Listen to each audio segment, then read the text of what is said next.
all week. How are you guys? Welcome to our Wednesday webinar. My name is Via Williams. For those of you I haven't had the opportunity to meet, I'm the Director of Growth for the Ben Kinney Companies. We have a bunch of Keller Williams offices, we have training, we have coaching, we have a whole bunch of teams all over the US and Canada, and I'll bet you we have some team members on here right now. We have so many cool things at our company. We have Tech and Brivity and Quickly and Active Brain, and we have Ben Kinney.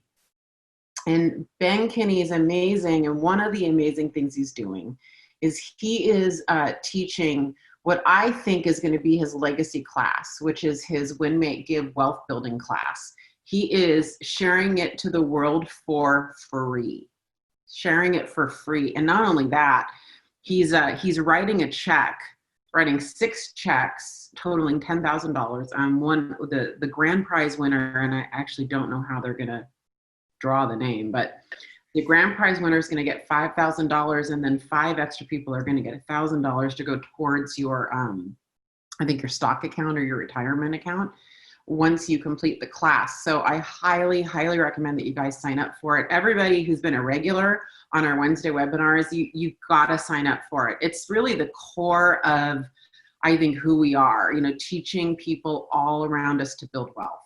It's just kind of in our DNA. And I agree, Michelle, it's awesome generosity. I'm really super proud of Ben for not just teaching the class and teaching what he knows, but for doing it for free. It's pretty amazing. A lot of us went to, have gone to live Win, Make, Give classes, and we had to cancel this year. So this is a cool thing that he's doing in lieu of that. How are you guys? I miss you every week. I am going to share my screen right now because we have some stuff to talk about, guys. We have the economy to talk about, and we've got China to talk about. And today it's not necessarily unicorns and rainbows about China. As always, my caveat is I am not an economist, nor do I even pretend to be one. But what I do know is when you look at the same data, time over task over time over task over time, you do start seeing trends and you do start understanding some fundamentals. And I know that what I've really been stuck on are tracking new listings when I can and transaction volume. So I thought I'd start with some good news today. This is paper and paper products growth in the UK. And I want you to see there's a big spike up, people. That's toilet paper. So there is one industry right now doing really, really well. You can be proud when you go home to know that you're supporting the toilet paper industry in the UK. So I thought I'd start with that really, really great news. The China news, it's really ambivalent. And what I want to stress is that I am not a specialist in the China economy. And so I'm learning something new every day. But gosh, I've been tracking it for, I guess, 2.5 months straight, right? Daily, pretty much daily. And I have started to learn some things and know some things. One of them is that data and charts, I think, can be really deceptive because, sorry, this is where my technical challenges are going to come in. Hold on, let me stop that share because I want to show you guys something that really struck me. All right, I'm going to share the screen again. Oh, I know. You're probably thinking, what is she doing? Okay, so I saw this chart here and it looked really alarming to me because this was China's buildings sold, and I saw the drop and I just went, oh my gosh, like COVID's just killing real estate in China.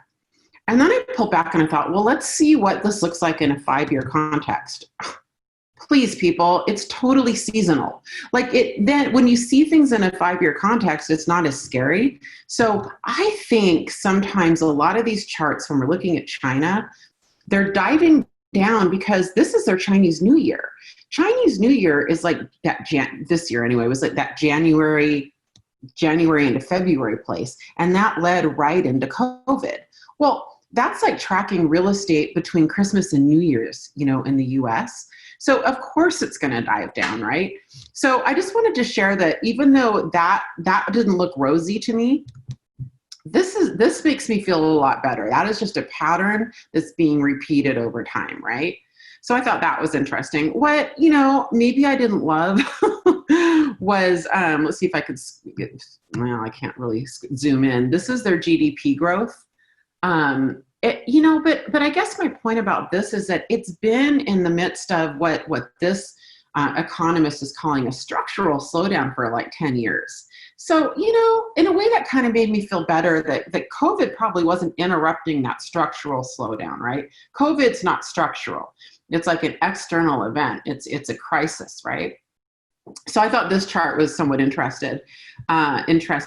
But the real thing I wanted to go over with you guys today is I wanted to be your English teacher because, you're not homeschooling enough. Who here is homeschooling, by the way? Put it in chat so that I can just give you a virtual hug. Because can we all agree, probably 99% of us are not cut out to be homeschool teachers. Okay, anyway, some of you are amazing homeschool teachers, but I personally should not be a homeschool teacher. Okay, glad we had that talk. Here's the alphabet of recovery. And here's what I learned when I did my research. I've been talking about a V and a U and an L-shaped recovery. And I don't think we're going to see an L shape. So I've been really focused on a U versus a V so far. And I've really been telling everybody, I think this is going to be a V-shaped recovery, which is like a spike down and a spike up, because 9/11 and the SARS outbreak in Hong Kong, those were all V-shaped recoveries. And then the long structural recessionary periods are U-shaped, right? They stay down indefinitely in a long time. What I learned here is that we have a couple other shapes. I have been noticing lately that the V's I'm talking about really look like check marks or swishes. So I thought this was interesting. This is a Wall Street Journal article. I thought it was interesting that they actually are distinguishing a check mark swoosh recovery from a V recovery. But what was really interesting is they introduced me to the letter Z and the letter W in recovery. And I have now changed my tune. So the Z-shaped recovery is expecting a surge once shelter-in-place lifts for most of the nation. This is the U.S., by the way, where it goes above the level it was before, and then it comes down and stabilizes to normal. And a W is where we see a surge, but it doesn't quite hit where it was before. We dip down again, possibly for another quarantine before we get the vaccine, before it gets to normal.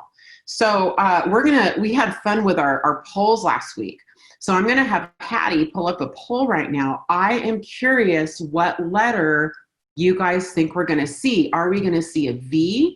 Are we going to see a U, a Z, a W, or an L? And if you're not quite sure, stay with me. You don't have to vote yet. We'll leave that up for a few minutes.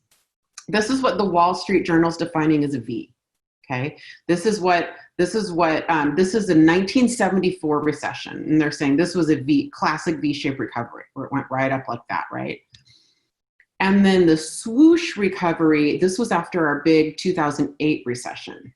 So it kind of went down, it stayed down for a while, and then it went swoosh up like that. But the W is what interests me the most. I guess I just gave away my hand because I've changed my tune. I'll just go ahead and say it. I'm going W now. I've been saying V for a long time because I just didn't know there was a W, but I'm going for the W because this was a Eurozone chart it was after the 2008 financial crisis, and this was in 2011 and 12, and this is exactly what I'm calling. I am not an economist. I don't know what I'm talking about. This feels right to me. It feels right to me that we're going to spike up with a surge. It probably won't hit, above levels, go down again, come up again, and then start on the way. So I just thought that was really, really fascinating. And it's kind of adding to my letters, right, for recovery. This is another super interesting chart that I had fun playing with. So as you guys know, who have been with me a long time, I've been tracking new listings. And I chose Seattle, San Francisco, New York, because I've been tracking them really, really closely because we were kind of first in markets. We were the early markets for this. And then I wanted to choose a middle market. So I picked Austin because a lot of our friends are in Austin. And boy, I want to be in Austin selling real estate right now. That's what I got out of this chart, because this is new listings year over year, and Austin looks beautiful.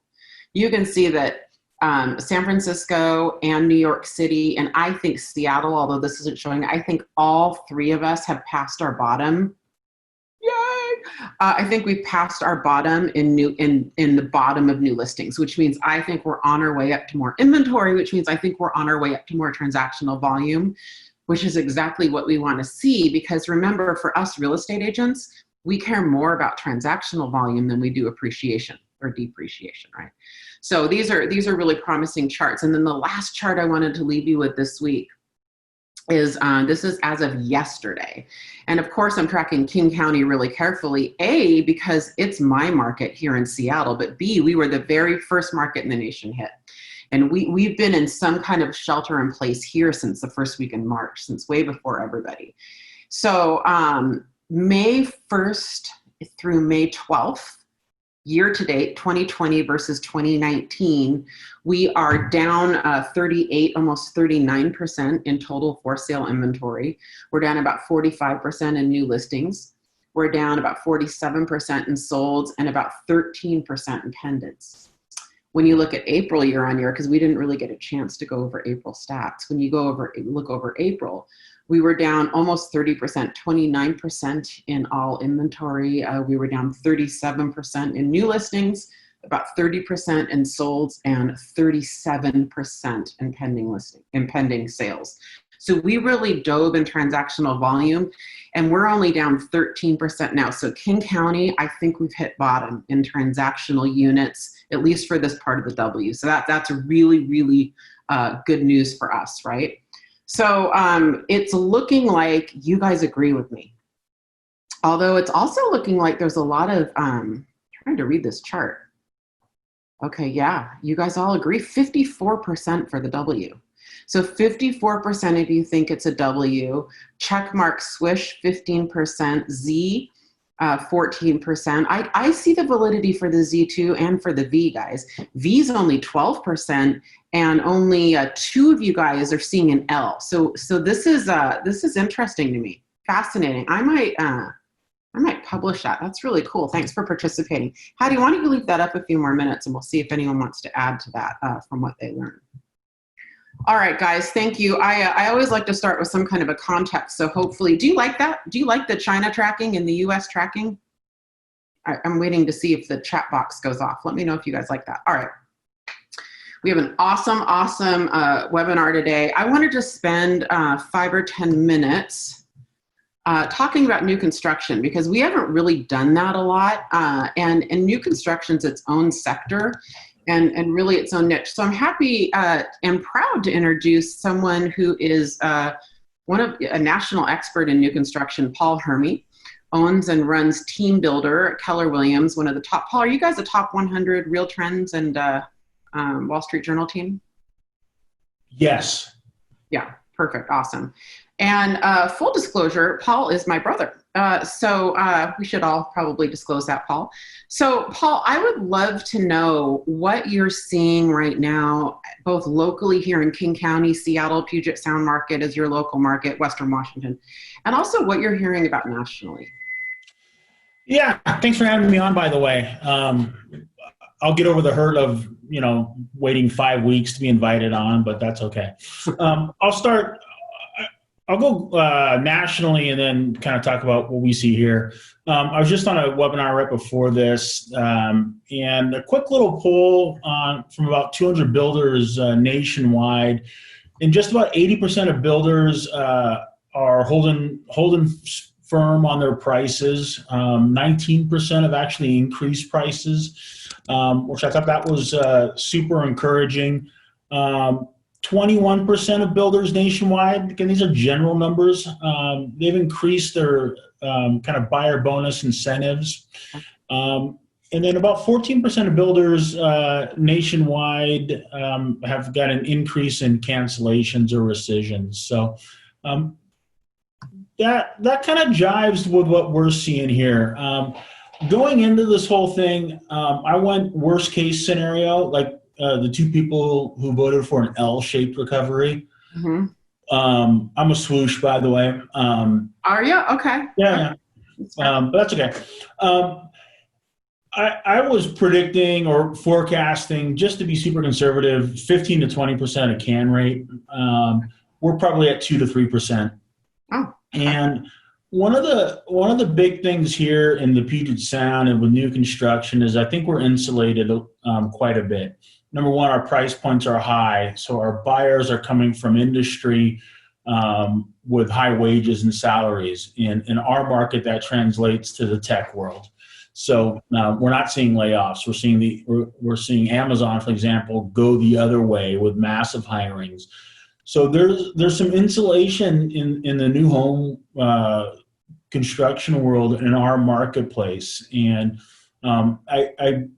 we've all heard that all real estate is local. I think it's even more true today. It's super hyper local. I think it is down to region, to county, to street almost, and just like the response to COVID and opening, reopening, closing, not closing. I think real estate is just even more super local. But, we still ended April with 31 new sales and able to close, 25, 26. So on its own, April was a pretty solid month. Still down for us for our spring market, but, it was still pretty successful. So happy about that. What are your builders? What's their what's their confidence level right now? Well, okay. They've all recognized that we're in a pandemic now. They've acknowledged that. That's they that's a little facetious. Builders build, developers develop. We've had to adapt, and they've had to adapt like everyone else. We're by appointment in our area, and so that's how we schedule people coming to show homes. And we've got virtual tours, we got photography, we have all of those things. So we're trying to be as business as usual in the most unusual time. This is way more, sorry about that. This is way more unusual than even the Great Recession. The Great Recession felt like it took about 8 months to get your head caved in. This one took about 2 weeks, and everyone's had to adapt very fast and extremely quickly. So our builders have adapted. It started with them acknowledging that there is something the hell going on in the world, which sounds funny, but if you've ever met a builder, it's an odd group. So speaking of adapting, Paul, how are you guys handling showings? Because I know for builders, I think of builders as like one permanent open house. You've Right. sites open sometimes 7 days a week. And I'm curious how you're adapting, because that's a lot. Foot traffic is a lot of the way you guys get sales. Yeah, absolutely. Good question too. So about 2.5, 3 weeks before your governor instituted our lockdown orders, you notice the nuance there. We had all of our builders and encouraged them to get virtual tour and Matterports done and completed for all of our completed spec homes and model homes. We've had to remodify how we do our marketing. It is all, as you would imagine, almost all internet-based and all that. In April, I believe, someone will correct me from my group, we had 2 sales that were flat out 100% virtual. So walk through, FaceTime, all that. Team Builder has an online sales concierge service that we offer for our builder clients that don't have one. We've seen a huge uptick in appointments being made, email inquiries. So the combination of everything, still doing marketing, online sales concierge service, by appointment only, virtual tours, walkthrough, FaceTime, all of those things. Zoom, this format, yeah. So Paul, to give we have people from all over the nation on this webinar every week. What's the average price per square foot here in the Puget Sound for new construction-ish, or at least in some of your core areas? Because we're high, and so I think... Yeah, I wish you would have prepped me on that question. I actually, I don't think in terms of price per square foot. How I'll answer is this. Our homes, and someone out there can do math for me. I would say the average homes we're selling are single family detached, and they're, let's call it 700, 750, and the average size is going to be 26 to 3,200 square feet, right in there. So whatever that, I don't know, so that 260, 270, 280. Yeah, but it can go all the way. We know that can vary. Yeah. So, one of the questions I was going to ask you, and I see that that Roger Taylor just asked a similar question, is here's what I know, Paul. What I know that I'm tracking very closely is new listings, because I know that when we see pendings and solds and transactions down, it's not because we're not absorbing what's coming on the market. We are. What's happening is we're choking the market supply because we have so few listings. Right. So builders, concerns everybody, I think, because they're always a good percentage of total home sales, and they had to stop building for a while. So Right. How did that affect pipeline? How did that affect, so if you have pending sales, for instance, how far back did that push things? And then my follow-up question, Paul, is, what's happening with permits? Is all of that being slowed down because we have closing of cities and stuff and counties? Okay. You might have to help me. I'll try to get the questions. You might have to remind me. Right now, what we've seen is stuff that's been either like full out and out pre-sales or under construction. We've seen about 60-day pushback, so that's about 2 months. Okay. The permitting, it's a per municipality basis. I've seen it 2 weeks. I've seen full shutdowns of some up in Mount Vernon, for example. No one did anything for about a month, but now they're back. That one's a little tougher to figure out. New construction in our marketplace, just for a little bit of data, makes up roughly 10% of homes sold in the marketplace. So it's a small number. Historically, I would say pre-recession, new construction sales in this market, pre-Great Recession, new home sales probably were in the closer to 20%, maybe even 25% range. So our market, there is no inventory. Completed new homes in our market, the inventory is counted in days of availability, not even weeks.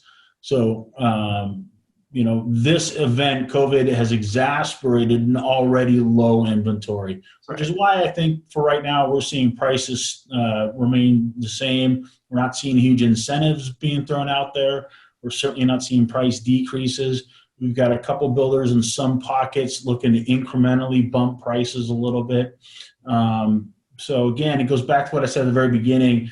In the Puget Sound market, there's some insulation here, and there's geographical, there's job and employment centers, and just an overall lack of supply. Although I do agree, I think you said it earlier, I do think there's going to be some more new listings coming up once our governor starts to go into phase 400 of a 500 phase process of reopening, whatever the hell we're doing. So. Sorry. Yeah, and it's partly, Paul, why I called a W is because of inventory. It's the one thing that we don't have control over. We certainly have a little bit of control. We don't control the market, but we can help convert the buyer pool to convert inventory. But we can't sell inventory we don't have, right?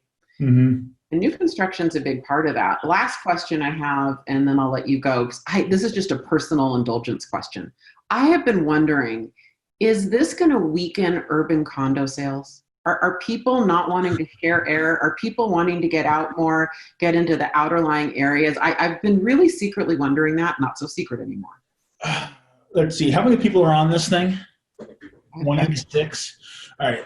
So hundreds are on this. Hundreds. Okay. So this is just me and you. So this is just so everyone else kind of look.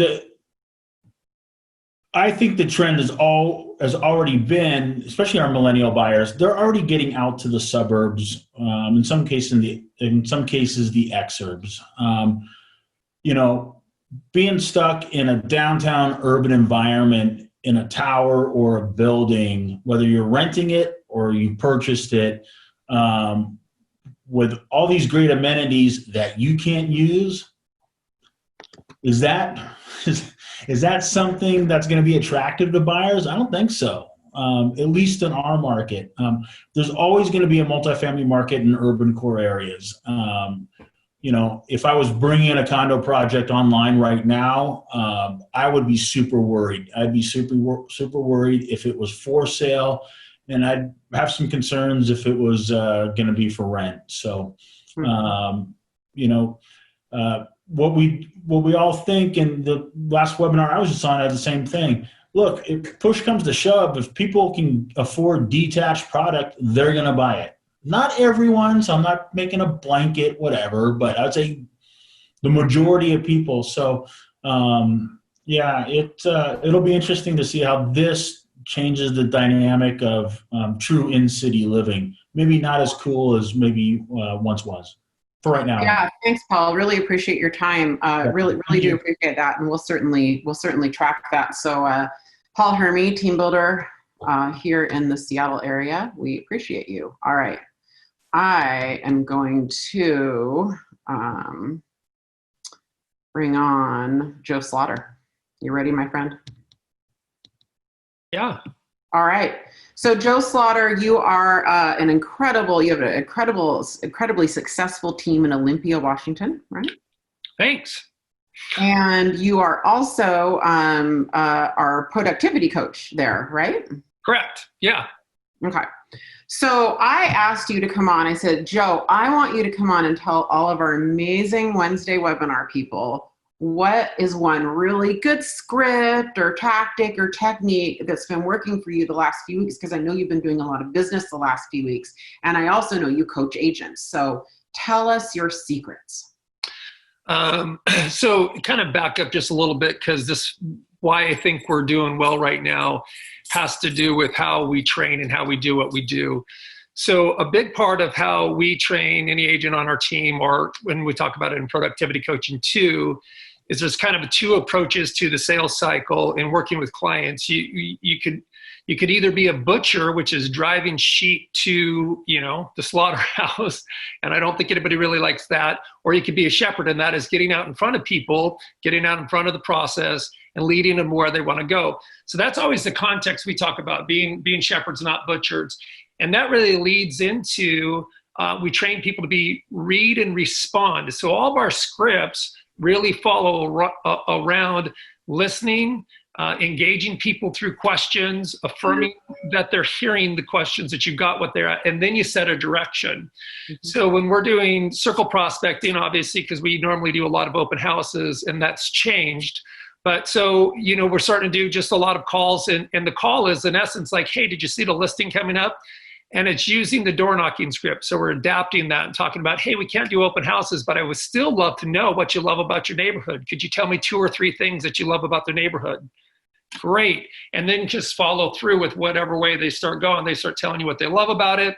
And then it's a read and respond. So all the scripts are things that we study or that we practice, but it's just similar scripts that we're just using. We're just adapting them to the context of how we're now trying to chase down new business, which is great, because then you're picking up buyers, and also we're picking up potential listings, and actually are picking up listings as well. I mean, so what I'm really hearing is you're just picking up the phone and doing the prospecting and engaging people. Yeah. I mean, really. It's doing everything you guys talk about. It's just, we ask a lot of questions first. Just keep asking questions. I was on a phone, literally ended up on the phone for 40 minutes yesterday with a client that I've been nurturing for the last 7 months that will end up being listing in July. We'll go live with her house. But it's just listening. I found out why we can't put it on the market, because her husband hurt his knee, and he hurt his knee and needs to have blood drawn on it, but can't have a surgery because it's not essential. So he hasn't been able to finish all the touch-ups. So it's just all of those things, just all are kind of back to something Ben's been talking about, is just ask questions, keep asking questions. Yeah. Whoever talks the most on the conversations feel like it went the best. And so we train specifically, do not be the one that talks the most. Don't sell, butchers sell. Shepherds lead. So get out in front. I love that analogy because the fact that you used to be a pastor, like a butcher and a shepherd, is the perfect analogy. That's right. Hey, the secret, you can't share that. Like, no, I mean, you can't share that. No, just kidding. All right, David Monroe, you are our extraordinary productivity coach in both our Kirkland, Washington office, and then also you're the lead productivity coach for Ben Kinney Brokerages. We thank you for your time today. I know you kind of sandwiched us in between stuff. So you coach directly and indirectly, hundreds of agents, right? So yes. I ask you, David, what is working right now? What are you seeing? Well, sorry, but Joe took all my stuff, so I really. Okay, never mind. I'm kidding. No. Actually, what's great is I can actually tail off of what Joe said, because I love that he said listening, because that's so much of what it's about. Scripts are important, and we know when to use the script or part of the script by listening and inserting it at the right time. So essentially a practice that's been working with us is, and I'll use an example, and I'm going to compress a 20-minute thing into 5 minutes the best I can here. But let's take an example of since we've been talking about this for the last few weeks, is a seller that says, gives an objection and says something to the effect of, I don't really want to sell right now because the market's bad. I read this article and such, and they referred to our market as a crater, and I just think our market's bad. I'm afraid to sell. And what we have a tendency to do is respond to that emotional objection, which all objections are emotional, with a logical answer. Mm-hmm. And so there's a natural tendency to want to say, oh, well, you might not realize this, but our market's actually really good here in King County. In April, we had 17 days on market, and we had houses were selling above asking price. So the market's actually really strong. You may not have realized that. And the issue with that, just volunteering that information up front, is all that they hear is you're wrong. And so we didn't get enough information from them, and also probably have shared lingo like, well, the list price to sale price ratio, days on market, which a lot of people don't really understand. They don't understand what's good. If you ask someone what a great average days on market is, and we said, hey, we had 17 days on market last month on average, and they're like, what does that mean? My neighbor's house sold in a week. Is 17 days good if my neighbor's house sold in a week? Right? Yeah. So they need to have a starting point, especially when you're going to be talking stats. So using that same fear that a seller might have, what we might want to understand is first, find out where they heard, what have they heard, right? So we start by, well, what have you heard about the market? And then dig and dig and dig and dig. And then after you've got that information, then we can start going down the road of, okay, so let's help me understand what a good market to sell looks like to you. Oh, I like that. So let's take a couple statistics to play around with.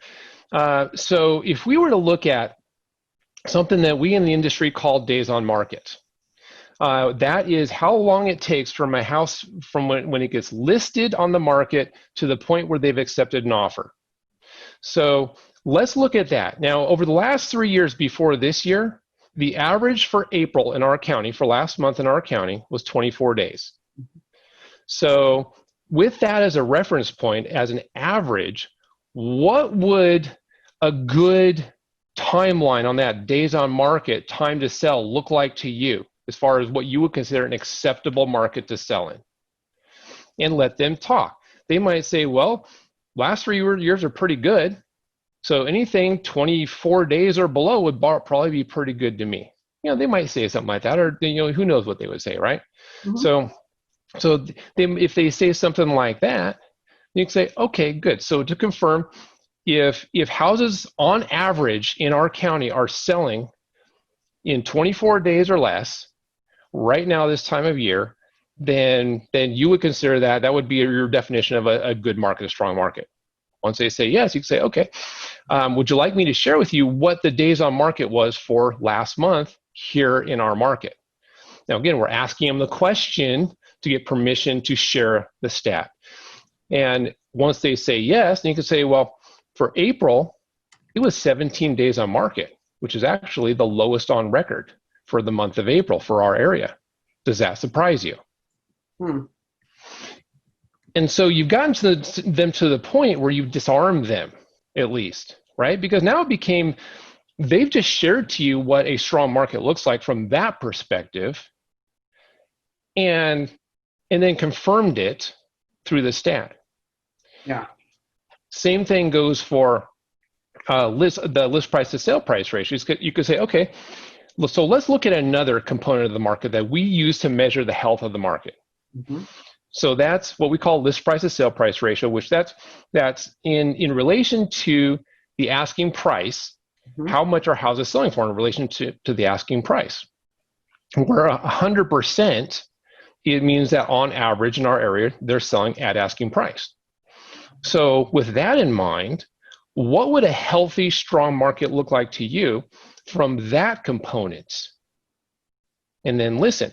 Now, we may need to answer some more questions around that, because if they don't fully understand what the statistic means, that's why we try to pull out all the lingo. If they don't fully understand what the statistic means, you can prod them a little bit. Say, well, think about, if it's over 100%, that means that houses on average are selling above asking price. If it's 100%, they're selling on average at asking price, or below that, they're selling somewhere below asking price. So with it, in relation to asking price, where do you think that would be as far as what you would feel is a healthy real estate market? And I think most people would probably answer, well, if it was selling, about asking price, 100%, I would probably feel like that's a pretty reasonably strong market. Or they might say within a couple percent of asking price, I feel that's a reasonably strong market for our area. Say, okay, would you like me to share what that number is in our area right now? And then after they say yes, they return the control back to you. Then you can say, well, it's actually at 101%, which means that on average, houses are selling above asking price in our area right now. Does that surprise you? And if they say yes, you can say, yeah, for any of those stats, if they say yes, you could say, yeah, that actually surprised a lot of us too, especially being in the middle of what we're in. So based on that and what we use to measure the health of the market, how do you feel about our market right now? And so you've used that to disarm them. It becomes their idea to where they can get buy-in rather than you turning around and making them wrong. So this is why the scripts are super important to internalize, because what I did is I took a script, I broke it into two. Ask some questions, use half of it, ask some more questions, and then use the other half of it as well. And if you internalize the scripts, that's where you have flexibility to know when to insert one part of the script in the conversation, and then later on insert another part of it in the rest of the conversation. So we found that that's actually really effective. It's really great. And I know one thing you and I have in common is that we both use data and stats a lot. Like, we both get super jazzed about them. But I think the reason it works so well is that you and I we have our 3 to 5 things we track, and we've tracked those 3 to 5 things for years. And we have deeply internalized them. We really have. So we understand the why behind what we're talking about. I don't know. I don't think you do. I know I don't memorize 15 or 20. It's really, 3 to 5. An example is, I didn't used to really track new listings a lot, but guess what? I started tracking 2.5 months ago, right? And so what I've always trained agents for years is we are interpreters of data. It is not enough to give data. And here's an example I give. When you call a seller and you say, oh, wow, or you text a seller on a Sunday at 4:05 p.m. and you say, we had 12 groups through your open house. They have no idea what that means. But if you interpret it for them and you say, I want you to know we had 12 groups through your open house, and I talked to 4 or 5 other agents, they had 2 to 3 groups at their open house. So this was an extremely strong showing today. You've interpreted the data for them, and they have the context of it.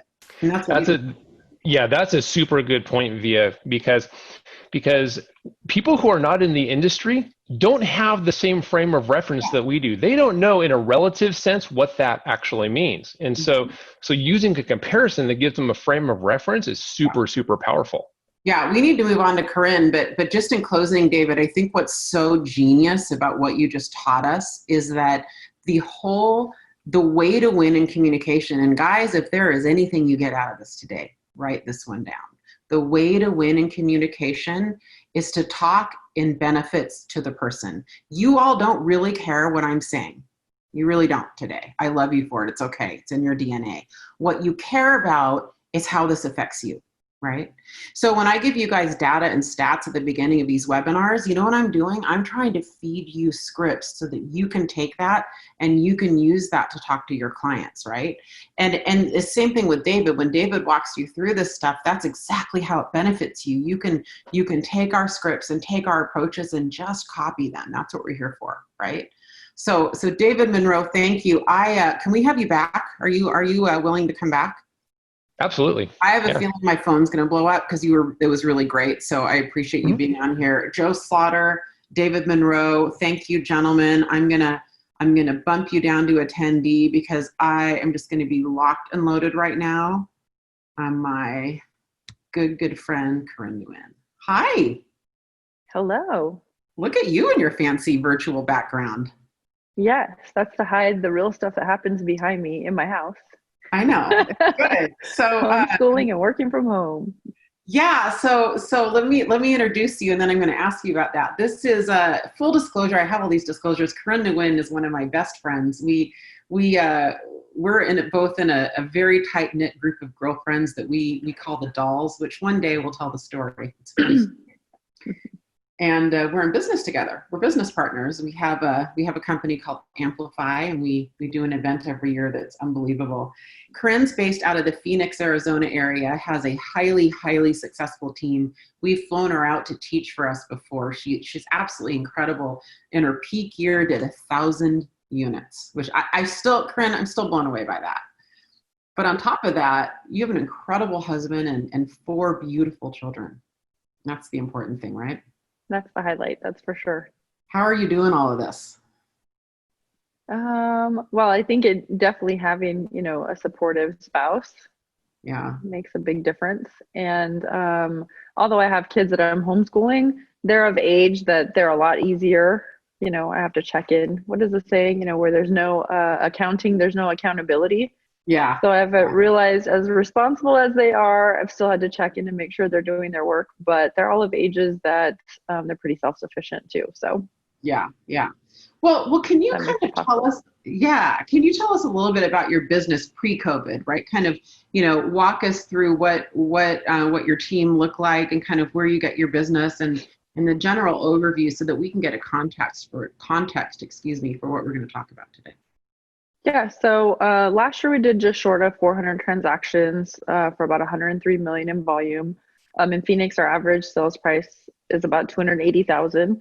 I would say half of our business, looking at the numbers, about half the business comes from our database, Sphere, past clients, and referrals from past clients.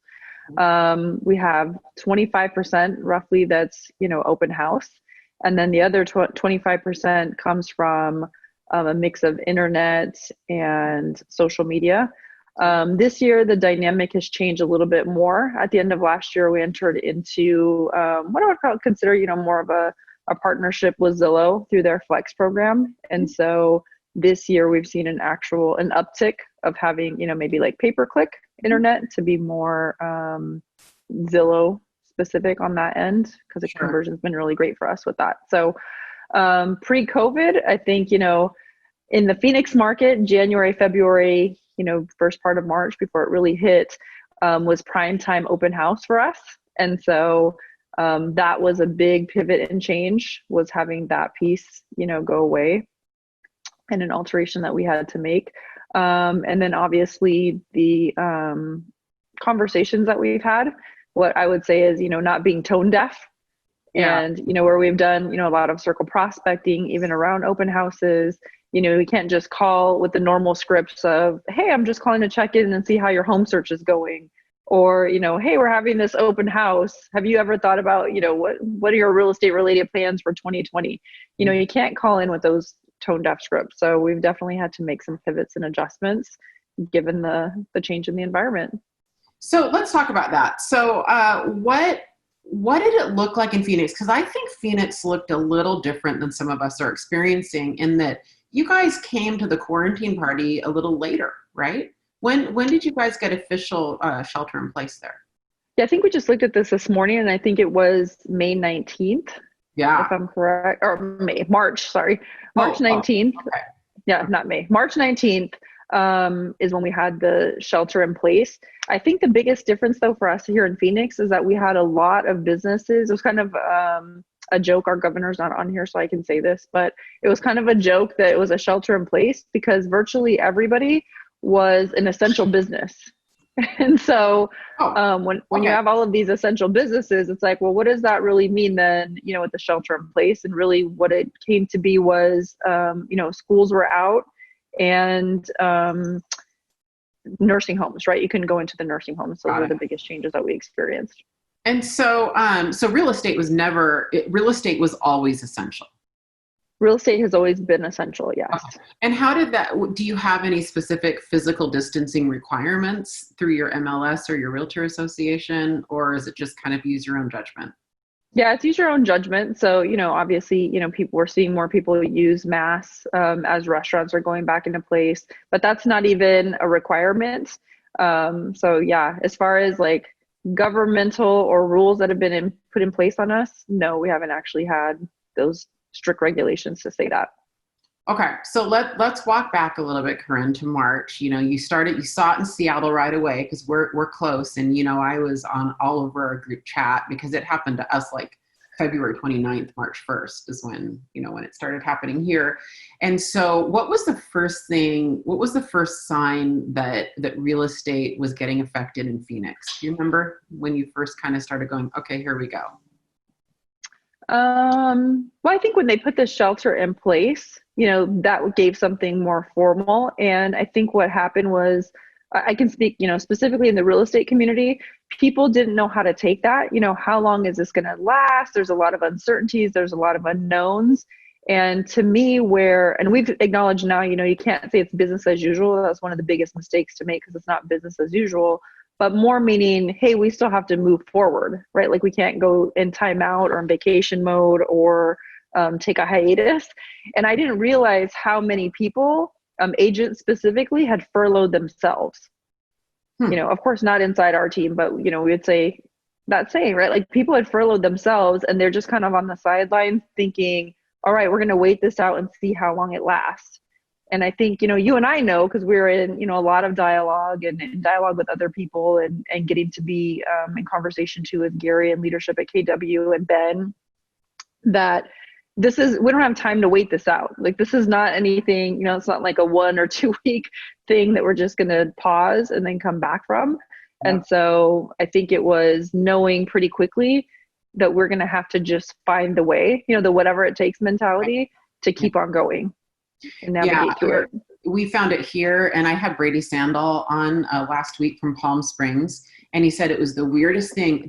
In all of their transactions that were pending, in most situations, the agents on the other side of the transaction, so either the listing agent, if they were representing the buyer, or the opposite, disappeared. It was like they stopped answering their phones, and it was fascinating to me. And I've talked to and heard some anecdotal stories here in the Seattle area of agents who thought that shelter in place meant we had to stop working, that for some reason that stopping working was legitimate reaction to this. And what Ben keeps teaching us all is these aren't snow days. We need to absolutely stay at home and do the right thing. And no one's saying we can't work. We just have to use the phone and Zoom, while we're doing it. It's fascinating, isn't it? I like the way you put it, agents who furloughed themselves. Yeah, I think that's one of the reasons that I love real estate is that just when you think you have something figured out, you're going to have to innovate and pivot and adapt. And, many of the times that's what makes us as agents so great at what we do, because we do that in the transaction, and those that do it best are able to handle a higher volume of business with maybe not quite as much stress or breaking points.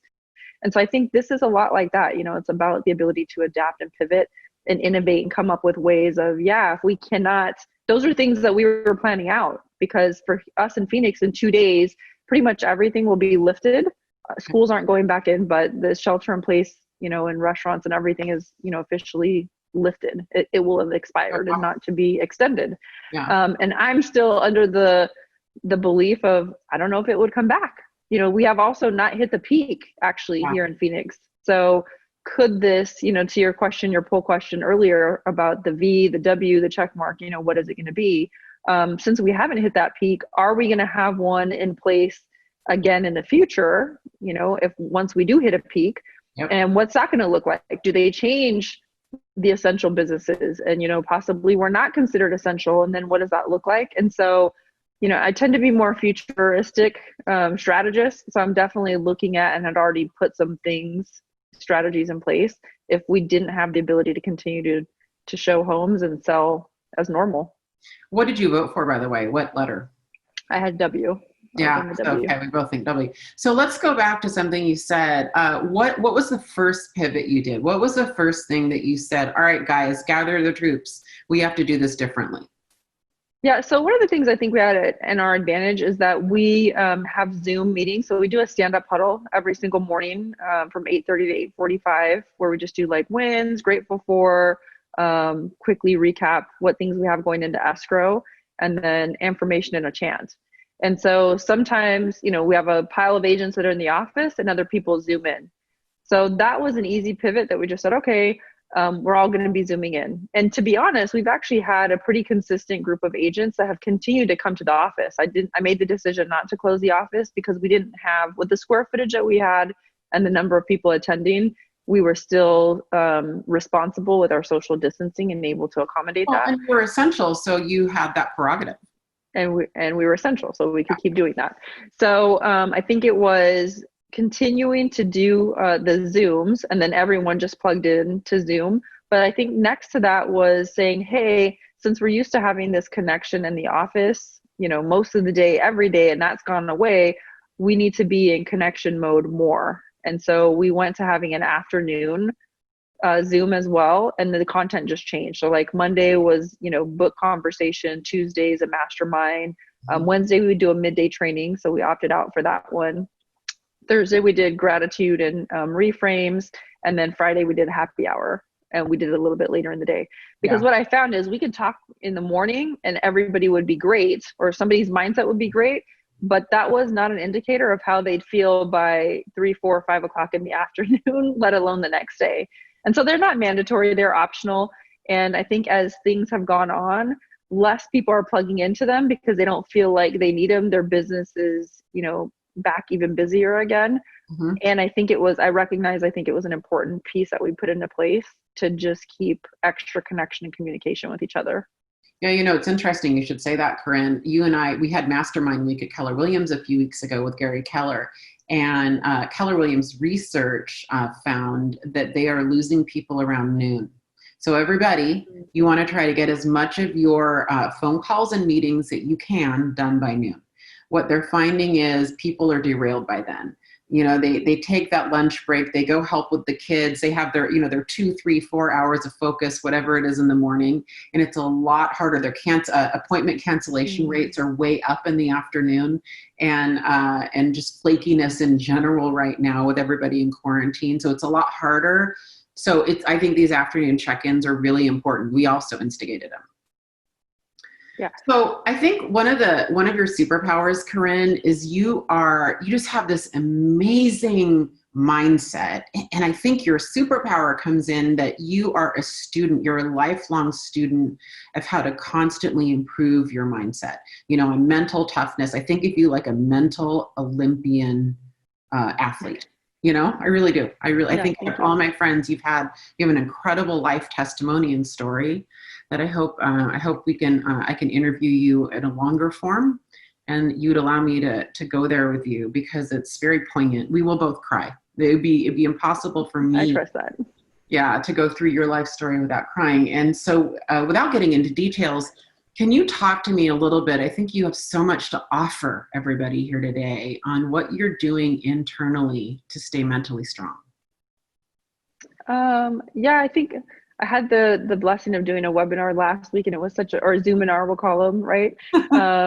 it was such a great conversation that we had because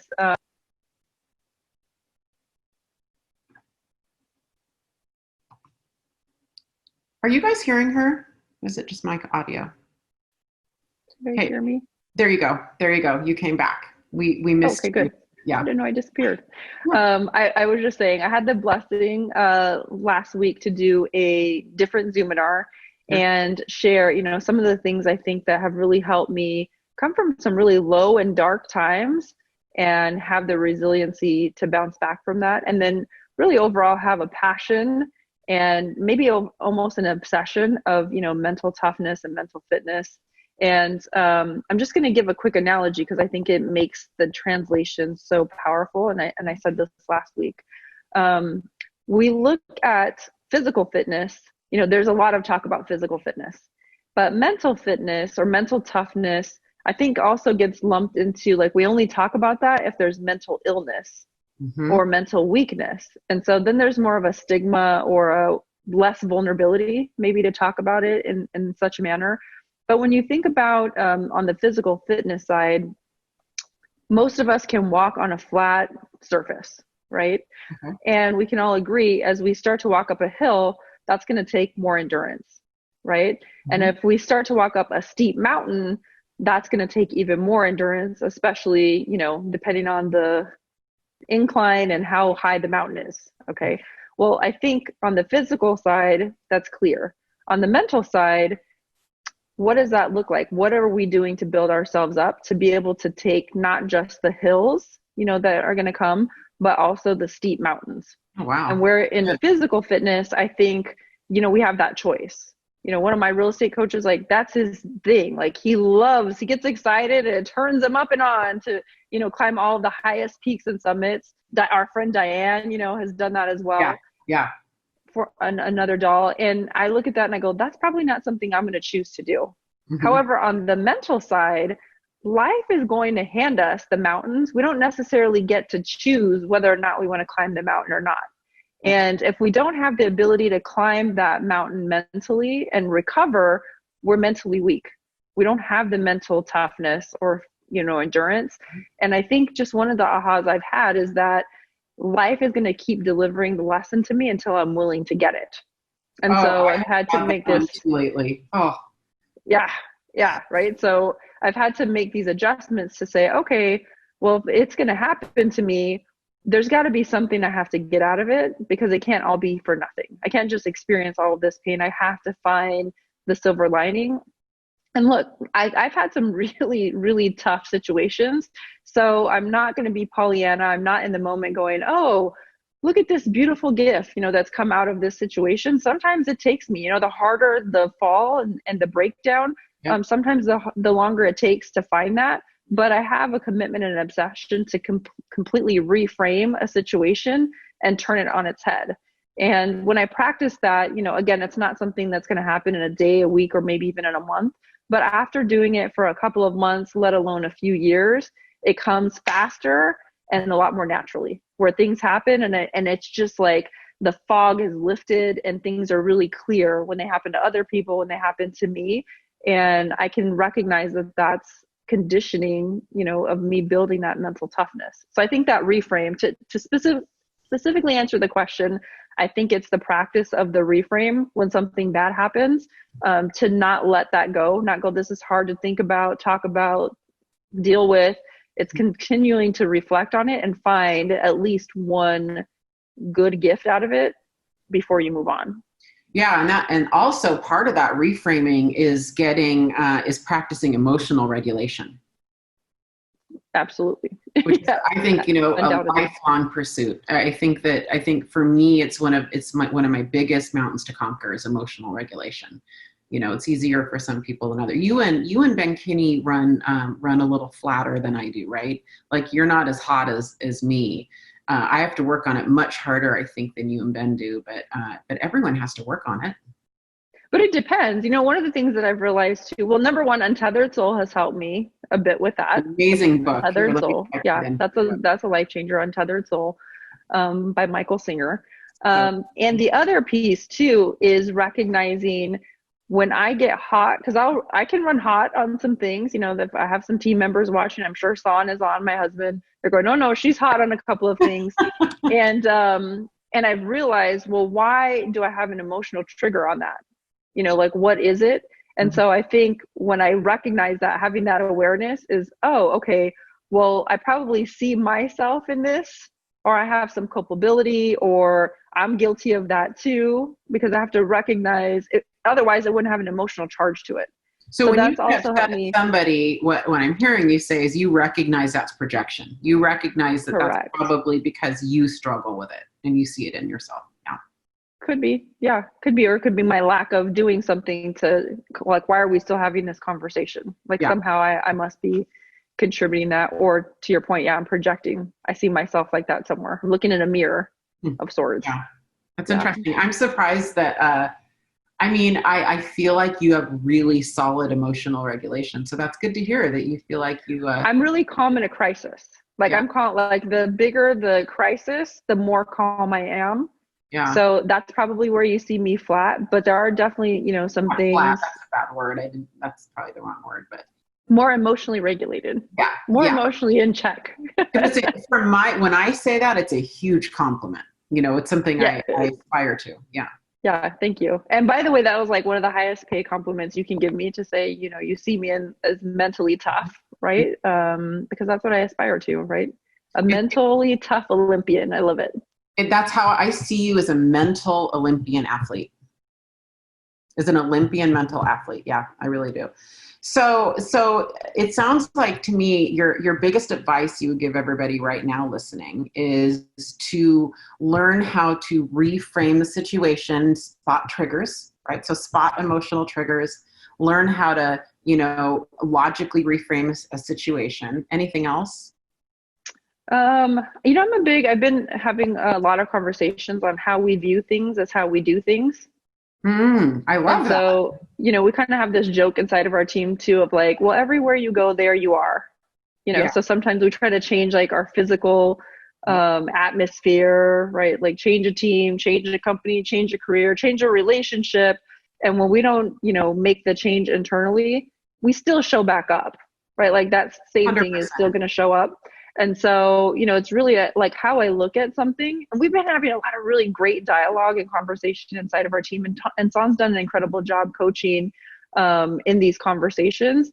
And it's resurrecting, you know, people's mindsets towards, you know, virtual. Like, let's take that for an example, because that's another pivot that we've had to make, is having more Zoom consults, right? Like doing a Zoom buyer consult. Yeah. And for a lot of people, that's very uncomfortable. You know, somebody who's very comfortable doing things face to face, although we may feel, or, you know, others may feel that's the same thing. For many, I've realized that they don't feel that's the same thing. You know, you have to stay a lot more, and you know this, Via, because you're doing all these webinars and all these Zooms. You have to be a lot more on, because there's like the sole focus of, you know, each other in that conversation. And so anyway, in realizing that people have been so maybe adverse, or have limiting beliefs or hangups or things about doing that, when we shift the perspective, we can say, well, can you consider this instead? And they make that pivot, and then they do it. They show up the next day and they go, oh my gosh, I asked for the BBA, for the loyalty agreement, and, you know, I asked and they gave it to me, or I did that virtual consult and it was so great. Like, I'm going to do everything via virtual consult. And so it's just recognizing, when we change that perspective, you know, that's a bulba. Like, you know, when you change, everything else changes. And it's really that perspective. If you want things to change, and I've paid tens and thousands of dollars, you know, to have breakthrough sessions. And really one of the biggest things that I learned in walking away from those is that when I change, it changes the dynamics of all of my relationships, because I change how I react. And then, you know, that whole cause and effect, I change how I react, and then it's just a snowball effect. And so when you're looking at your business and going out and moving forward through, you know, the crisis and the pandemic, however you feel about that is how you're going to show up with it. You know what, I love that you said that, Corinne, because I find so many people, and maybe some of you guys watching now are feeling this way, feel that when they work on themselves, or they do self-care, or they spend time on mental improvement or self-improvement, they think it's selfish. And I think until you really get to the point where you realize that the most selfless thing you can do is to work on yourself, much like you can't save your family on a plane going down if you don't have the oxygen mask on. That's exactly what I was thinking when you said that. That was exactly what I was picturing in my mind. So the most selfless thing to do is to put the oxygen mask on yourself first so that you can save your family, right? And I think that when people can really make that connection, then they almost feel like they can do the work with no guilt. Yeah. And I think we just have an aversion, right? Like, it's always exciting for us to go to like another thing that's going to tell us like another strategy. Oh, that person did this many transactions, or they were able to do this. And, you know, we want to overconsume strategy, and we have this addiction to like how somebody's doing it. But if you don't have the right perception, perspective, viewpoint, you know, how you view things, that's not going to change anything. Like, that's not going to, you can have all the strategy in the world. And I've heard Ben say this too. We don't have a lack of diet plans. Like, we know all the diet plans out there. So we're not losing weight because we don't know the regimen. Like, there's hundreds to choose from. That's not why. Right. So I think it's just understanding, you know, like when you go to work on yourself more than anything else, then you really start to change the quality of your life. That's right. Well, I really appreciate you, and I mean it. I think that you just told me publicly that you agreed to letting me interview you for an hour. Is that what I heard? Yeah, I would love to do that again. All right, so we'll really go there. So when you guys see that announcement, and I'll try to do that in June. It's probably going to be June at this point. Please tune in, you guys. Corinne's life story is utterly unbelievable. She's one of the most remarkable women you'll ever learn about. Really, really, really amazing, Corinne. Well, thank you for friend. On. So awesome to have you. I'm excited to hear Debbie, so I'm going to hop off. So I can hear Debbie. Debbie's actually our coach. So Debbie's your coach? Thank you. Yeah. She's Son's coach. She's Son's coach. Yes. So And Son talks about how amazing she is. He does. So. Oh, you should have heard him this morning talking to you about, you know, with our team to make sure that they were on. They're not on listening to me. They're on excited to hear who's able to, you know, bump Son. So. All right. Awesome. Well, we're excited for that. Thank you. And thank you for putting him in my hands, so to speak. So awesome. And Via, I'm here for you. So looks like you have great people texting in the chat box saying hello. You look fabulous today. New hairstyle. No, the lack of style. I was like, Debbie, let's just go there. This is very long hair Via, because I'm obeying. You see, here's the thing. I'm doing this all right, meaning I'm not cheating the system. This means I've got roots. I have no lashes. Don't even get me started on the gray. Even with hair. Together, right? All right. Well, I know we just have a few minutes together, so you go right ahead. Fire. Yeah. So everybody, please join me in welcoming Debbie DeGroat. Debbie DeGroat is not only the co-founder and president of Forward Coaching, but I have a story. I have been getting coached in my life since 2003. And in 2002, I got into real estate for the first time. No comments on my age. And Debbie was at the time leading, or certainly a senior leader, Debbie, at the Mike Ferry organization. Right. I was in charge of the whole thing. Yes, it was a lot. I started at another brokerage from the one I'm at, and I get into this office, and there was this agent that I idolized. Her name was Nada Sundermeyer. And I used to drive down Juanita Drive, for all of you Seattle people, and I would see, it was back in the 80s, and I would see Nada's picture on every sign. And I literally drove 30 minutes from my house to sign up at the real estate office that Nada Sundermeyer was at. That was the sole reason I chose that office. So when I got there, she just started to retire, and to my dismay, she never really came in the office. She taught 1 or 2 classes, which I was front row, first one in the room, right? But I found out that Nada Sundermeyer did Mike Ferry coaching. Mm-hmm. So it was like 6 months into real estate, Debbie, and it was $1,000 a month. I remember that to this day. Yep. And I don't know how I convinced my husband, Debbie, that I signed up. You're a good salesperson. That's probably how. So from 6 months into real estate, it wasn't by you, but I was getting coached by one of the Mike Ferry coaches, and then went on my own way, and then came to Keller Williams, and I thought, well, I'm going to sign up for MAPS Coaching, which at the time, which is the Keller Williams coaching company, and they assigned me to you. Right. Yeah, Gary had reached out. I left Mike to launch my own coaching company dedicated to custom, coaching and my passion. And I had a 2-year non-compete, which of course I wanted to honor. Yeah. And, Monica Reynolds, Tony DeCello, Chris Heller, they had all worked with me as coaches that I worked with. And so they said, we want you to come over here. Can we have the 2 years? And that's when I arrived, and they said to me, I think it might have been Mo Anderson. I'm trying to remember. Mo or Mary said, we got this guy. Nobody knows what to do with this guy. You're going to coach him. And that was Ben. You got Ben. I don't think that was young Ben. Yeah, sadly for me and my age, he's still young Ben, Debbie. Yes, for me too. But he was very young Ben then, right? Very young. So, it was funny because Ben had started coaching and mentoring me by then, and so I remember both of us had you as a coach, and which is fascinating to me because fast forward to last year, right, 2019, and you and Ben launched a coaching company together.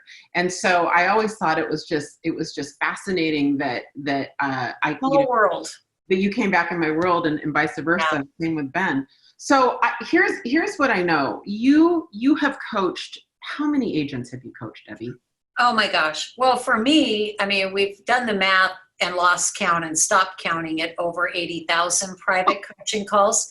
But truly, personally, hundreds, literally hundreds in the last 20 plus years, and all shapes, all sizes, all, categories, luxury, brokers, mortgage, escrow, title. So really just the real estate industry, which is great because you get a real great, big view of what's working across. Right now we're coaching across North America, Mexico, and even Ecuador.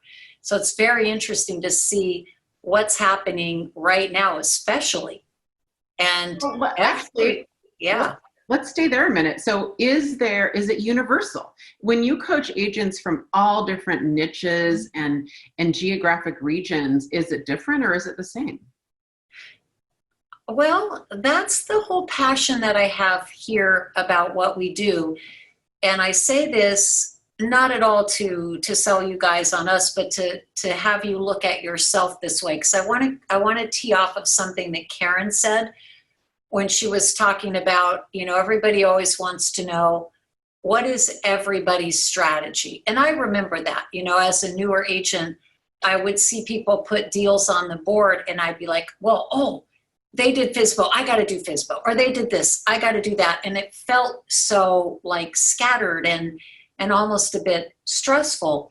So what I know is that every person here today is incredibly unique, how they think about the business, their life, their market, the things that they're really good at. And of course, you guys are super familiar with the DISC and the AVA and all the other assessment tools. So we're a fanatic about looking at who are you? So you guys will appreciate this. I was just talking to an agent who is 99S and 99C. Okay, so for all of you who don't know the DISC, that is super security minded, risk averse. They wouldn't risk, very analytical, very detail oriented. So an accountant would be an S. Exactly. Teacher. And not strong, so very low D. Not outspoken, very low I. She is struggling terribly in her real estate business. So, you look at that and say, what I would give Via to do would not work for that person, right? And that's why I always encourage our clients really look at who you are, your strengths, your market, your opportunities, and look at that puzzle and say, what are the pieces that really is my custom blueprint? Because when it's your blueprint, it's amazing, how well it works, but also you're not fighting it because it's kind of in the flow of who you are and what you believe in. So that's completely how I operate as well, Debbie. I find it's hard for me to even coach somebody without some kind of an understanding of their underlying behavior, because it means nothing until you really understand them. Wow. If I know that in our world we have the KPA, right? What assessment do you recommend for non-Keller Williams people? You know, the only reason we use the DISC is because I find it's pretty easy, right? Yeah. And so I license the rights to it, and it's super simple. People can take it quickly and they can read it and understand it. They don't need a lot of coaching on it. And then it's very easy for the coaches. I like them to keep that in the front of their binder and really reconsult that each time they speak with their people. So they're adjusting the dial, if you will, to be right there with them. So it's my favorite, probably though, just because I'm used to it. Yeah, that makes sense. So with that said, if you do look at the aggregate, I'm very curious about this next question. Mm-hmm. What are the top 1 or 2 challenges you are seeing right now that agents are having? Oh, the number one is they're afraid to go out and talk about real estate business because, oh my gosh, everybody is stressed out and all the world is ending and the sky is falling. And what's really interesting about it is the opposite is true. We all know New York, Manhattan, just devastated, right? Just total shutdown. Yeah. And yet I was talking to one of our top clients there today who does double-digit, luxury. And he said, oh my gosh, the most difficult problem I have right now is I'm calling my past clients in Sphere and they want to talk for an hour. They want to know about the market. They want to discuss opportunities. They're saying, I want to get the heck out of New York, or I want that great apartment that I've been waiting for. Life is short. So what we're saying to our clients is, of course, you approach it carefully. How are you? Right. Are you okay? And if they're in meltdown and disarray and sick or losing their job, fine, you stop there. How can I help? Most are not, though. And you can say, everyone's calling me asking questions, so I'm just curious, what would you like to know? Oh, I love that. Take it from there. Just how Ben's the fan of one-liners, right? Yeah. So everyone's calling me, asking me questions. What would you like to know? And that just opens the door to then discuss, is there any opportunities? I like the quote, and it's a famous philosopher, Ben, and I certainly didn't make it up, but inside of chaos, there's always opportunity. Mm-hmm. What is an opportunity you might be interested in pursuing in the next 6 to 18 months so we can jump on a Zoom call, have a discussion, and really try to maximize your opportunity or your profits. So I'm telling him, maybe a month ago, it was, oh my God. And now it's like, oh my God, I need my hair done. So people are wanting to get back to life, whatever that new normal is going to be for a while. Wow. You guys, she just dropped 2 amazing scripts. I don't know if you caught that or not. We'll try to type those up for you and get them out to you. What else are you seeing, Debbie? Besides that, what are the other challenges that are coming up? What I'm seeing is I think that agents they've gotten a little bit weary. Like I've sort of felt that energy this week of, okay, I was on a high of like, we've kept them busy, getting their virtual tools, getting on virtual open houses, Zooms and networking and calling their clients. So they've been very, very busy. And I think that has now given way to, I want to be back to normal.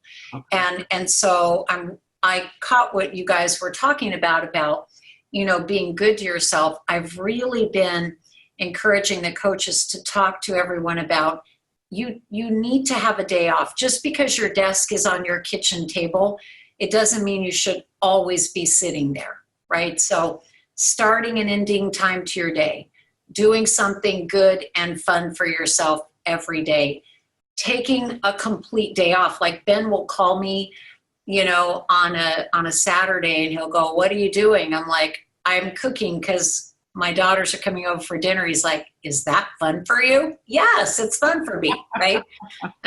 He's out in the woods doing whatever crazy crap he does out there. But you have to find that thing for you right now and make sure you're back to trying to get back to business as usual, meaning it's a job, not consuming your every corner of your life, because I can see that that's really wearing people down.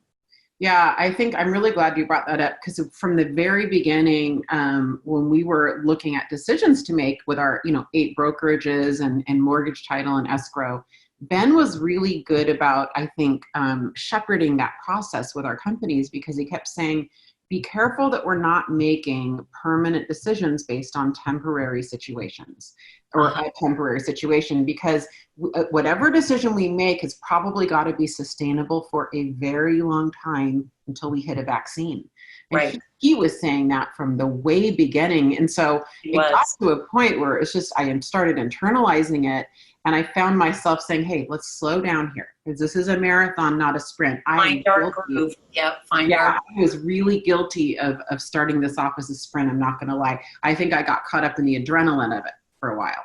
Yes. And I think a lot of the agents are, I agree with you. A lot of you guys watching me feel that way. I did that too. And where you're like, okay, that was exciting. That was fun. I'm done now. Let's go back. And guess what? We have a lot, it's like a wavy line of this. So.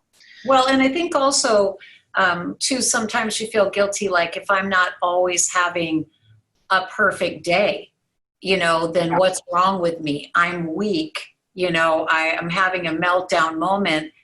We've all had those and will have those. And I can tell one day I'll talk to Ben and he's kind of having that moment. And yesterday he was talking to me and I'm kind of having that moment. And I think that we just accept that it's very hard. And it doesn't mean you're not a great leader or a great performer. I think that it's just, you just show up and do the stuff you have to do, whether you're feeling it at the moment or not. And it all kind of finds its groove again. It sort of works out. But I had someone say to me yesterday, I've lost it. I've lost my mojo.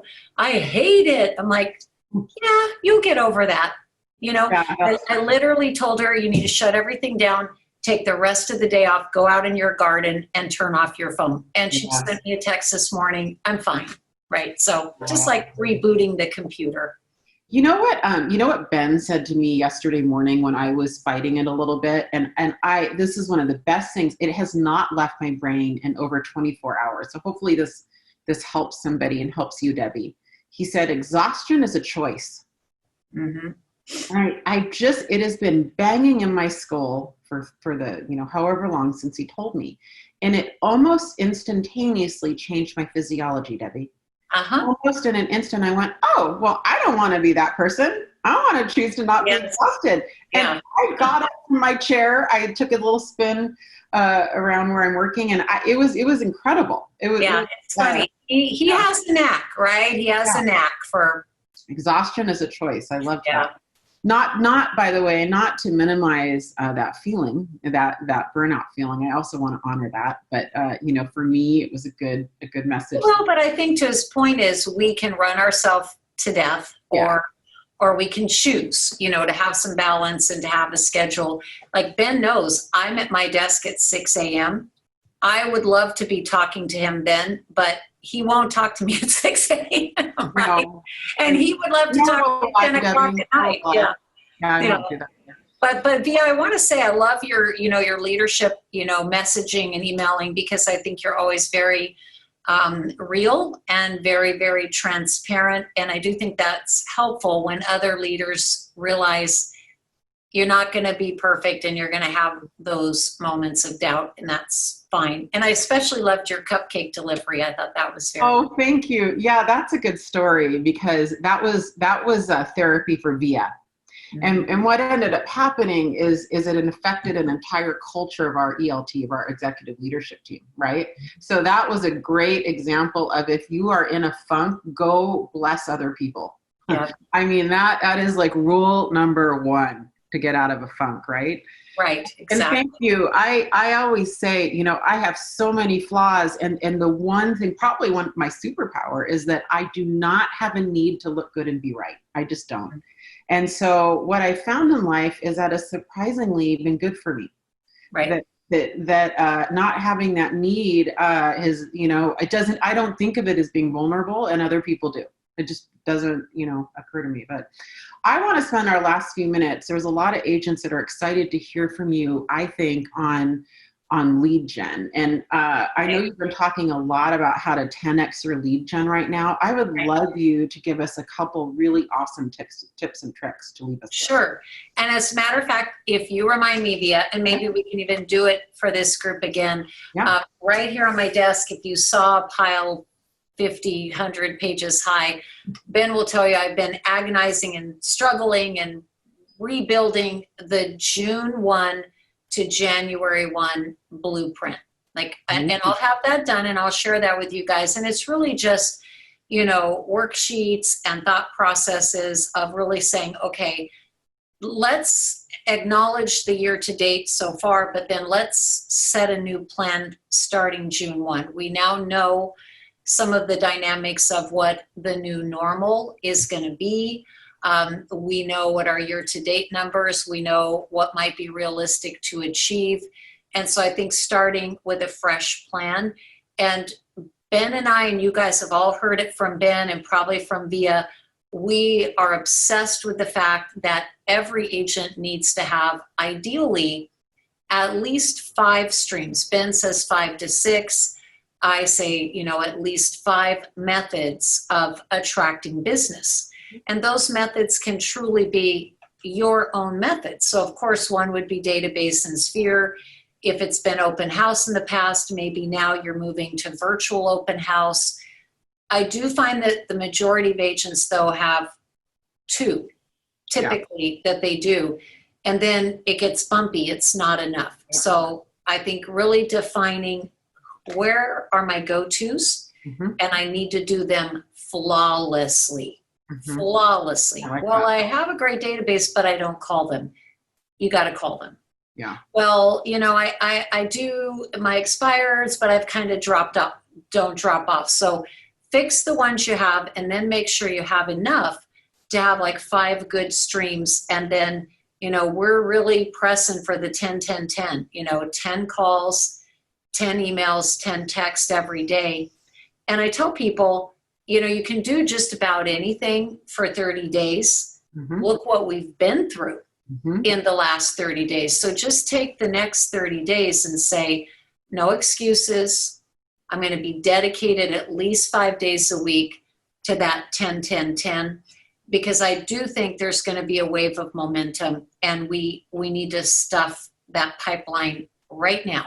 Yeah, I agree with you, Debbie. And I've been teaching. You have a great script for expireds right now, and I've been ripping and duplicating that to everyone who will listen. Correct me, but it's basically calling an expired or a FSBO and saying, hey, this is Via from Keller Williams. I'm wondering, how has this changed your real estate related plans? Right. How has this affected? It's changed your plans. Yeah. As a professional, we need to reach out. We need to know what inventory is available. It's very true. You could all say we have a pipeline of buyers waiting, because typically you do, if not just yourself, but your office, your market center, your team. I think it's pretty true that there's more demand than there actually is, inventory available. So we're just encouraging everyone to go back and say, where's the gaps? Where are the new opportunities that my market's presenting?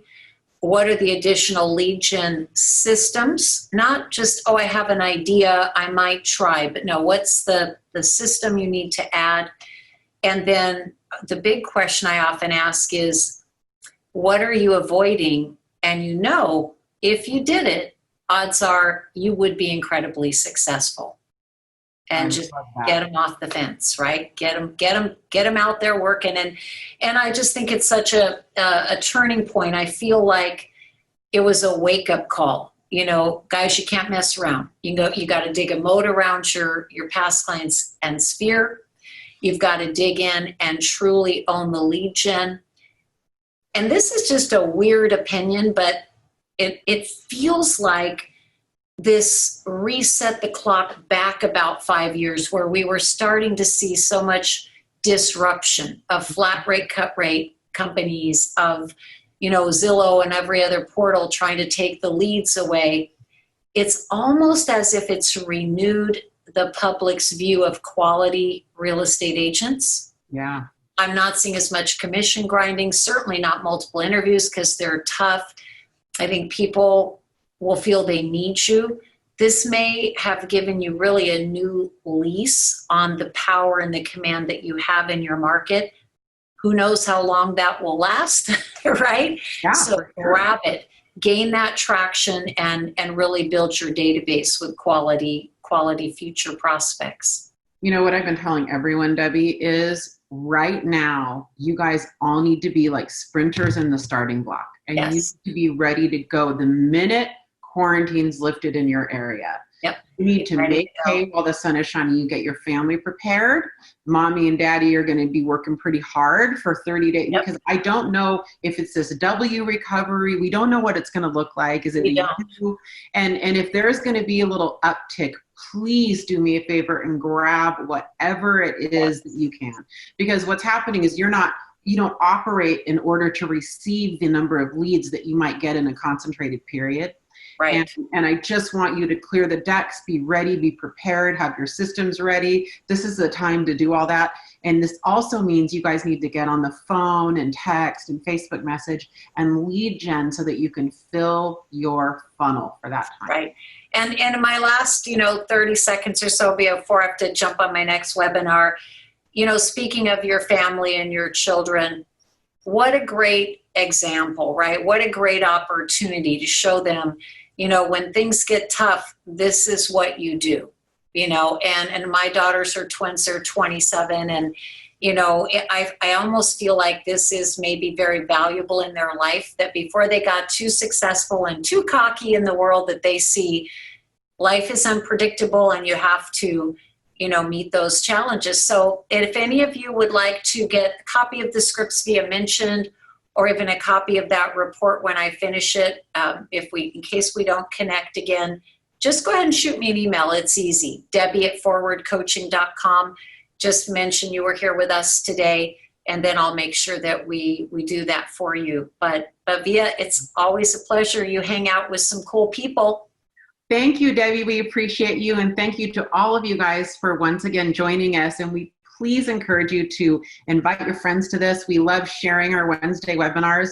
You can register for future ones on WednesdayWebinarLive.com. You can send that link to anyone you think would be interested. Have a great Wednesday. Have a great week. All right, guys. Bye-bye. Have a good day.